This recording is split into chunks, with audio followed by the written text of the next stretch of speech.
Avec Wirecast Pro, il est possible de diffuser simultanément vos lives sur plusieurs destinations. Vous pouvez par exemple diffuser sur la page Facebook, votre chaîne YouTube, votre compte Twitter et vous pouvez même enregistrer sur votre disque dur puisqu'on l'a vu déjà, l'enregistrement c'est considéré aussi comme une destination. Et il faut faire quand même attention à deux choses. C'est les ressources de votre ordinateur, je parle ici de processeur et de la RAM, et le débit de votre connexion Internet. Voilà, donc pour faire le test, je vais diffuser simultanément sur ma chaîne YouTube et ma page Facebook. Voilà, je vais donc Wirecast pour voir comment configurer tout ça. Je crée un document vide, je clique sur Continuer, une version nouvelle à télécharger, je clique sur Annuler, c'est pas le moment. Ok, je clique sur le calque 3, le plus de calque 3 pour ajouter une nouvelle prise et pareil, je vais choisir le signal provenant de mon récepteur numérique en utilisant l'Ultra Studio Mini Recorder. Je clique sur Ajouter. Dans les paramètres de la prise, je clique sur Ajuster à la fenêtre. Voilà les dessins animés sur la chaîne TJ. Voilà, donc maintenant, nous allons tout de suite configurer la première destination, c'est la chaîne YouTube. Je clique sur Diffuser, réglage de diffusion. Et je vais choisir dans la liste des destinations YouTube. Je clique sur OK. Je peux l'appeler ma chaîne YouTube. Et pour le débit, c'est important. 1250 kilobits. Donc 1 méga et quelques. C'est bien. Pour le nom d'utilisateur, je vais cliquer sur s'authentifier. Ça, on l'a vu déjà. Je choisis le premier compte. J'autorise Wirecast à utiliser ma chaîne YouTube.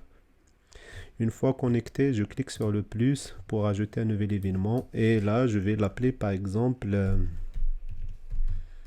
diffusion simultanée sur de vos lives ou bien du live Wirecast. Je fais un copier-coller pour coller la même chose pour la description. Pour la date et l'heure, il est 21h21. Je peux choisir 21h23 par exemple. 9h23 pm. Pour la vie privée, je choisis non répertorié. On fait toujours du test. Et pour la catégorie éducation, je clique sur enregistrer. Voilà, mes événements sont en train de se charger. Rien n'est affiché. Je vais cliquer sur Avenir pour fouiller à nouveau. Tout ça, on l'a vu déjà. Voilà, mon événement est sélectionné. Maintenant, je clique sur OK. On vient de configurer la première destination. Passons maintenant à la deuxième destination. Je clique sur Diffuser, réglage de diffusion. Et je vais choisir le bouton Ajouter pour ajouter une nouvelle destination. Et pour configurer la connexion à la destination, à ma page Facebook, je vais utiliser le serveur RTMP. OK. Je peux l'appeler ma page Facebook. Alors là, il faut faire attention. 4 mégabits par seconde, c'est beaucoup, surtout si vous avez une faible connexion. On peut choisir pareil 1,25 mégabits par seconde pour éviter toute rupture de votre diffusion. Maintenant, je vais récupérer l'URL et la clé de flux à partir de ma page Facebook. Je clique sur le bouton en direct. Dans l'onglet connexion, je vais copier l'URL, le coller à ce niveau-là. Pareil, je récupère la clé de flux.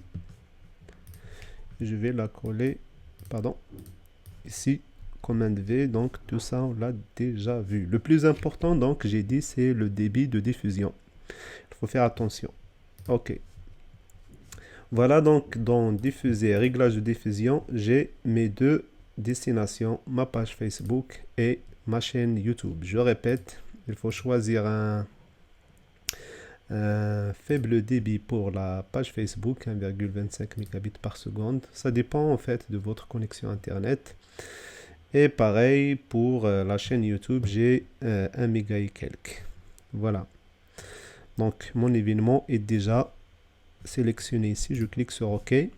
Alors je vais vérifier sur ma chaîne YouTube si l'événement est créé. Donc, je clique sur version bêta de YouTube Studio. Dans le menu vidéo, diffusion en direct, j'ai ici bientôt en direct. Et dans le menu autres fonctions, je vais consulter la liste des événements en direct. Et là, j'ai un seul événement que je viens de créer à partir de Wirecast. Voilà. C'est bon. Je peux cliquer sur modifier. Et dans les paramètres d'ingestion,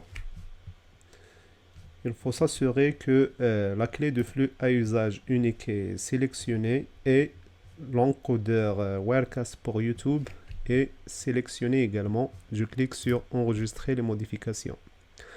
Alors pour commencer la diffusion sous Wirecast, je passe tout d'abord en mode live. Je désactive le son à ce niveau-là. En désactivant le son à ce niveau-là, en cliquant sur l'icône du casque, vous désactivez le son entendu par vous-même sur votre ordinateur et non pas le son diffusé. Vous remarquez toujours sa présence ici. Voilà, maintenant je clique sur le bouton de diffusion ici. Le bouton est vert et l'icône dans la barre des tâches est verte. Ça veut dire que la diffusion a commencé. Je retourne à mon événement sur YouTube, je clique sur salle de contrôle. Une fois dans l'onglet salle de contrôle en direct, je clique sur aperçu pour récupérer l'aperçu. Il y a un message, voulez-vous vraiment prévisualiser cet événement? Ok, je clique sur play pour voir. Tu peux pas t'arrêter Voilà. de chanter. Fox, fais-le Donc vous taire. remarquez, le signal est arrivé à ma chaîne YouTube. Et pour démarrer la diffusion, on clique sur démarrer la diffusion. Alors je vais mettre ça en muet. Et pour la page Facebook, pareil, donc vous remarquez que le signal est arrivé correctement. Je clique sur diffuser en direct pour diffuser sur la page Facebook. Voilà, maintenant je suis en direct sur Facebook, pareil pour YouTube. Je clique sur démarrer la diffusion. OK.